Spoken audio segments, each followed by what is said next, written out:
If you want cleaner, more consistent audio in Audacity, the compressor is one of the most useful tools you can learn. In this video, I'll show you exactly how to use the Audacity compressor step by step, so you can reduce volume peaks, bring out quieter parts of your voice, and make your recordings sound much more polished. If this tutorial helps, be sure to hit like, subscribe, and turn on notifications for more easy software tips just like this. Alright, let's jump in. First, open Audacity and load the audio track you want to improve.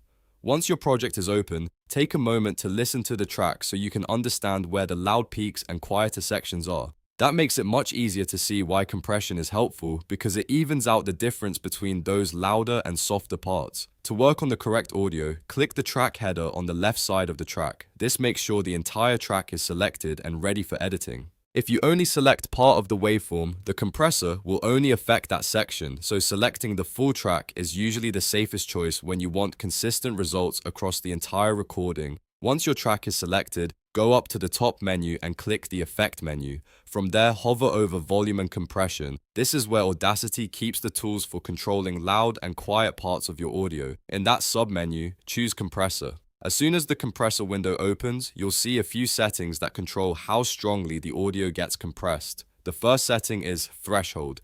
Set the threshold to -18 decibels. This is a great starting point for voice audio because it tells Audacity to start compressing the louder parts once they pass that level. If your recording is especially quiet, you can adjust the threshold lower, but -18 decibels is a solid general setting for most spoken audio. Think of the threshold as the point where the compressor begins to react. The lower the threshold, the more of your audio gets compressed. Next is ratio. Set the ratio to 3:1. This is a standard voice compression ratio because it smooths out volume differences without making the audio sound too heavily processed. It helps keep your voice more even and easier to listen to, especially if you naturally speak louder in some parts and softer in others. A higher ratio would create a stronger effect, but for beginners and most voice recordings, 3:1 is usually a very safe and natural sounding choice.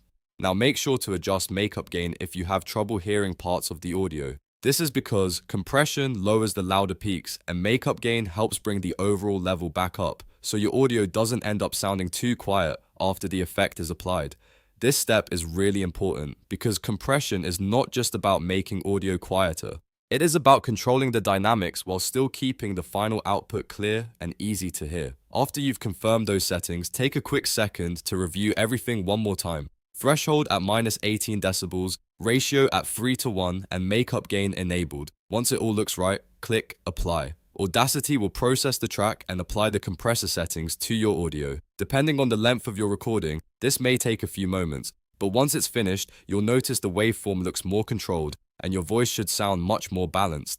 After that, play back the audio and listen carefully. You should hear a more polished sound with less harsh variation between loud and quiet sections. If your voice still feels too dynamic, you can always undo the effect and try slightly different settings, but this basic setup is a great place to start. For many voice recordings, a simple compressor pass can make a huge difference before you move on to other cleanup steps like EQ, noise reduction, or limiting. And that's how you use the Audacity compressor the right way. This is one of the fastest ways to improve voice recordings for podcasts, voiceovers, YouTube videos, and any other audio project where clarity matters. Once you get comfortable with it, you'll be able to make your audio sound more professional in just a few clicks. If this video helped you out, please like this video and subscribe for more Audacity tutorials and beginner-friendly editing guides. Thanks for watching, and I'll see you in the next one.